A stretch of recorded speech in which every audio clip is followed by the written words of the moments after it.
an initiative of Bakhabar Kisan and Weather Wale. Presented by Discover Pakistan.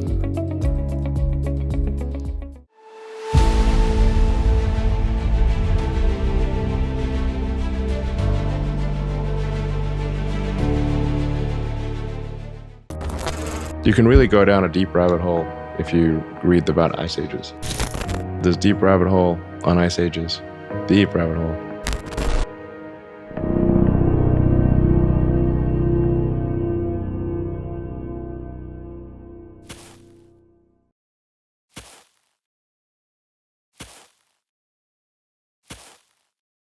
Danish और मिशाल, climate change का, global warming का तो रोज़ रोज़ सुन रहे हैं।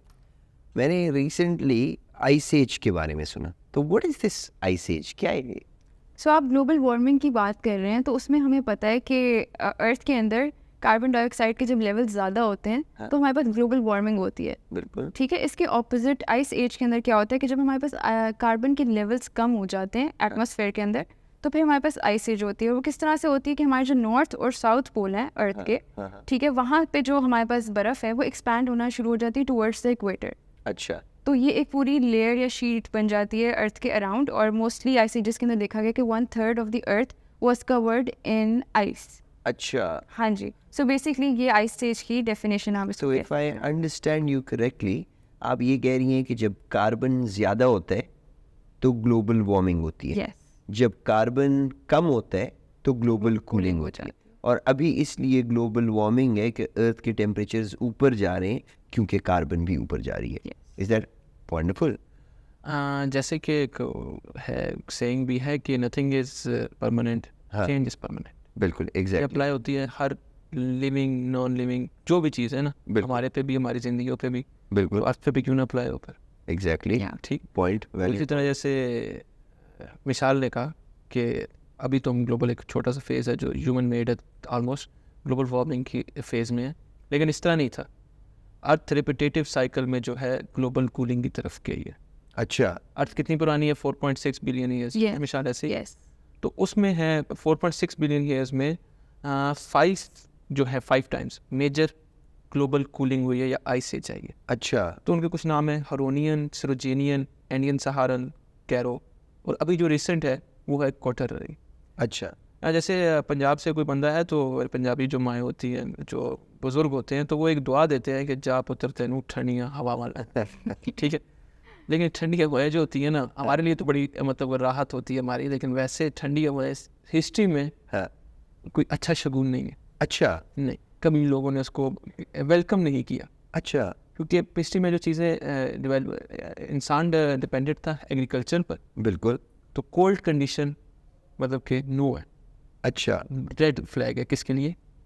ह्यूमन सिविलाइजेशन के लिए। अच्छा, प्लेग, प्लेग, अच्छा, ताउन, ताउन, सबसे पहला प्लेग जो हिस्ट्री में रिकॉर्ड हुआ है वो 6th सेंचुरी में रिकॉर्ड हुआ है। अच्छा, कॉन्स्टेंटिनोपल, जिसको हम कुस्तुनतुनिया कहते हैं, बिल्कुल, फॉल ऑफ कॉन्स्टेंटिनोपल भी आपने सुना हो, बिल्कुल, बिल्कुल। ऑटोमन एम्पायर का आपने सुना और नेटफ्लिक्स पे बड़ी सीरीज देखी है, बड़ी चीज़ है, रोमन का बड़ा मतलब कि एक तारीखी शहर है, बिल्कुल, मतलब तो वहाँ पे सबसे पहले ये प्लेग बीमारी शुरू हुई थी। अच्छा, ऑलमोस्ट ये 19th सेंचुरी तक ये चलती रही है। अच्छा, तो ये भी जो बीमारी थी जो यूरोप में भी कई बार गई और कई बार ये तकरीबन 1500 साल चलती रही वक्तन फ़वक्तन, इसके पीछे भी जो कंडीशन थी वो कोल्ड टेम्परेचर्स थे। अच्छा, अब मिसाल आपको बताएंगी कि आइस एज कब, तो मैंने जैसे थोड़ा सा बता दिया सिविलाइजेशंस का भी, तो ये होती क्यों है, मतलब हम पता किस तरह चलता है कि हो रही है। सो आइस एज का हमें इस तरह से पता चलता है, हम एक तो 3-4 फैक्टर्स होते हैं इसके पीछे। अच्छा, ठीक है। एक सबसे पहला अगर हम देख लें वो ये है कि सन अच्छा, सन के ना कुछ अरसे के बाद साइकिल्स आते हैं उसके ऊपर, कि जैसे उसकी रेडिएशंस कभी मैक्सिमम हो जाती हैं, कभी कम हो जाती हैं, जिसको हम कहते हैं सोलर मैक्सिमम और सोलर मिनिमम। अच्छा, अर्थ तक उसकी रेडिएशंस जो है वो कभी कम पहुंच रही होती हैं और कभी ज़्यादा पहुंच रही होती हैं। अच्छा, ठीक है, तो ये भी फैक्टर एक है आइस एजेस के आने में, क्योंकि अर्थ तक जो सन की रेडिएशंस थी वो कम पहुंच रही थी अच्छा, उस टाइम पीरियड में, जब कार्बन भी कम था और फिर जब सन की रेडिएशंस भी कम हो रही थी। ठीक है। उसके अलावा एक और फैक्टर है कि हमारी अर्थ जो है वो हमें पता है कि सन के अराउंड रिवॉल्व करती है, बिल्कुल, तो उसका जो ऑर्बिट है हाँ। वो कभी चेंज होता है, मतलब आफ्टर दानिश कितने सालों बाद? 40,000 ईयर। 40,000 ईयर्स बाद। हाँ। उसका ऑर्बिट चेंज होता है, वो कभी सर्कल में ऑर्बिट कर रही होती है, कभी इलिप्टिकल उसका ऑर्बिट हो जाता अच्छा, मतलब अर्थ का जो ऑर्बिट है वो कांस्टेंट नहीं होता, दैट्स एवर चेंजिंग। है। यस। अच्छा, और उसके अलावा उसका एक्सेस भी जो है वो after I think 40,000 years he. वो बीच में टिल्ट करता रहता है, उसका वेरिएशन है 23.5 डिग्री होता है उसका। अच्छा। अच्छा, टिल्ट में फर्क आता रहता तो टिल्ट होते हैं। तो if I understood this correctly, तो आप ये बोल रही हैं कि एक तो सन बीच में अर्थ एक ऑर्बिट में मूव अराउंड करता रहता है सन के इर्द गिर्द, एंड ये ऑर्बिट जो है ये कांस्टेंट नहीं है, तो कभी दूर हो सकते हैं और कभी करीब हो सकते हैं। यस। दूसरा, अर्थ का टिल्ट, यस।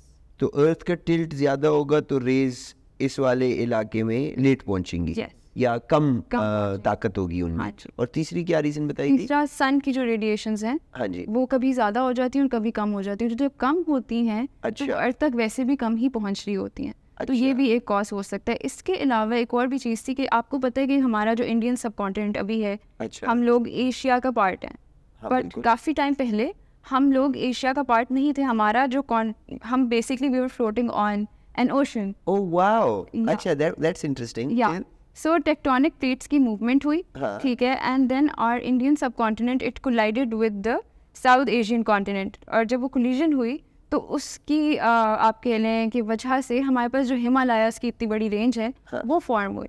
अच्छा, और जब हिमालयास की रेंज हमारे पास फॉर्म हुई तो उसकी वजह से वेदर के जो पैटर्न्स हैं वो काफ़ी ज़्यादा चेंज हुए और उस एरिया के अंदर काफ़ी ज़्यादा बारिशें स्टार्ट हो गई। अर्थ और इंडियन सब कॉन्टिनेंट और एशिया ऐसे कोलाइड किए, यस।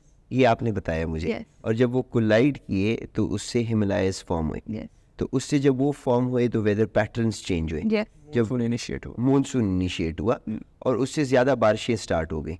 जब ज़्यादा बारिशें स्टार्ट हुई तो इरोजन स्टार्ट हुई हिमालयस में, और उस इरोजन ने कार्बन को पहाड़ों में और पानी में ट्रैप कर दिया, जिससे कार्बन डाइऑक्साइड कम हुआ और हमारा ओरिजिनल पॉइंट जो था कि कार्बन लेवल्स कम हो गए Decrease हो गए। तो ग्लोबल कूलिंग स्टार्ट हो गई। Yes. Wow, wonderful, that is science. इसी तरह जैसे इन्होंने हिमालयस के सारे बहुत अच्छा एक्सप्लेन किए, तो रिसेंट 10 लाख सालों में इस तरह की 12 ग्लेशिएशन पीरियड है, अच्छा, या आइस एजेस आ चुकी हैं।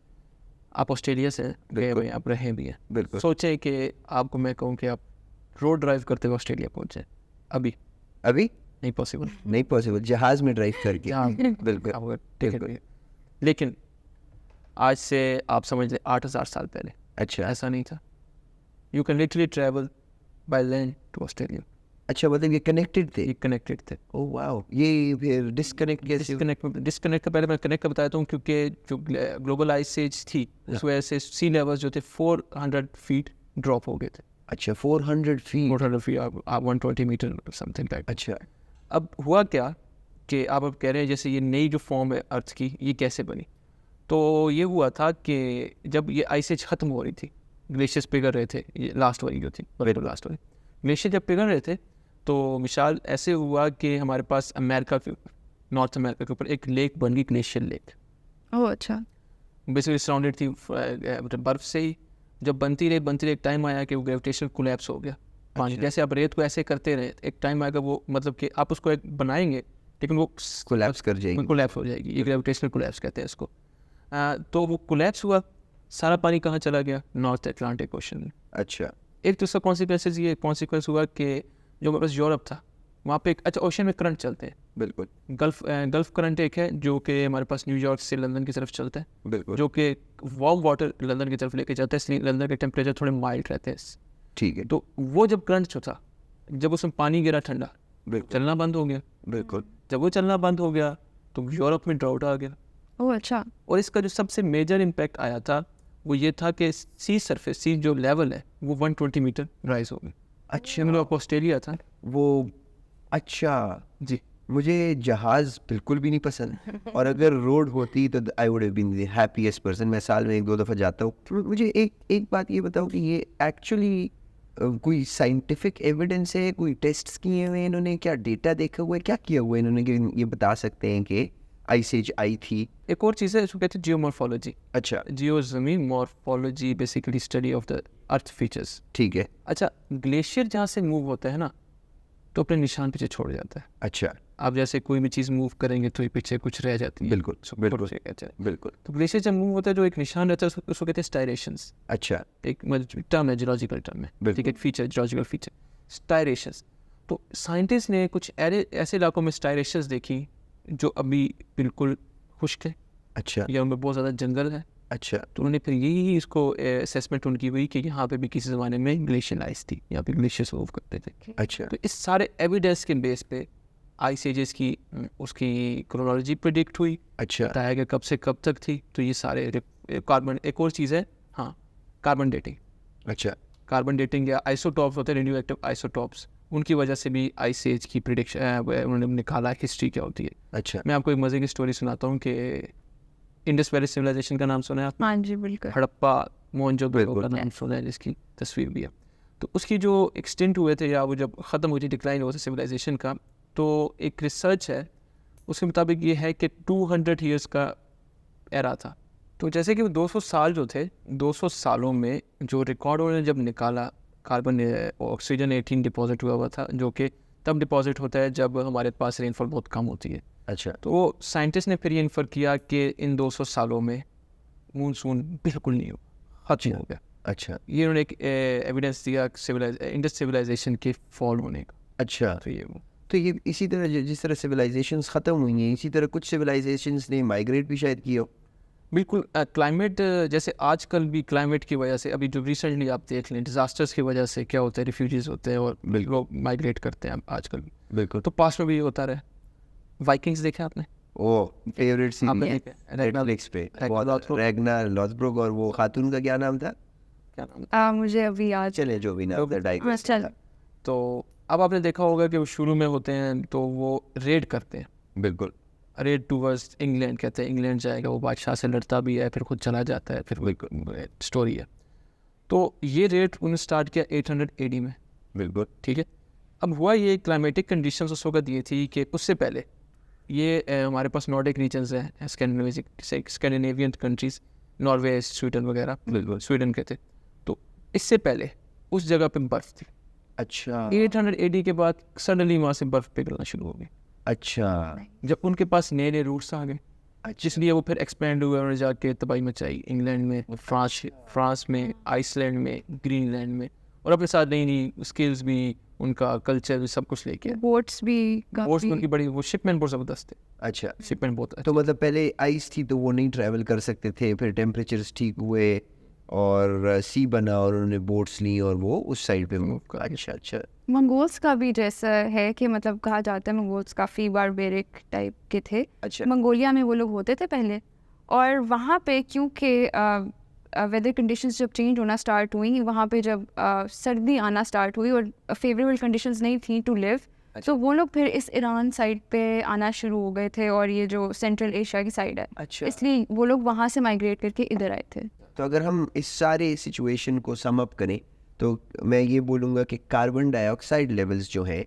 वो अगर ज़्यादा हो Yes. तो ग्लोबल वार्मिंग होगी, और वो अगर कम हो तो ग्लोबल कूलिंग होगी। Perfect. हिस्ट्री में हमारे पास बहुत सारे आइस एजेस के एग्जांपल्स हैं। Yes. कुछ मेजर इवेंट्स थे 1/3 तक, और कुछ माइनर इवेंट्स थे जिसको मिनी आइस एजेस कहते हैं। इसके अलावा सन की स्ट्रेंथ, इसके अलावा अर्थ की टिल्ट और अर्थ का ऑर्बिट है। यस इसके अलावा जो आपके टिप्टोनिक प्लेट्स हैं उनकी कोलिजन से हिमालयस आए और बने, हाँ। और उनकी वजह से वेदर सिस्टम्स बने, और कार्बन इरोजन और उन वजहों से वो कम हुई और global cooling I. That is informative information. So thank you so much, Vishal. You're welcome. And Danish, you're a genius. बहुत ज़्यादा रिसर्च करते हो thank you very much. History का और अर्थ की, ये सारी जो वो है क्या कहते हैं, जिस तरह एवोल्यूशन हुई है, दैट इज़ वेरी इंटरेस्टिंग।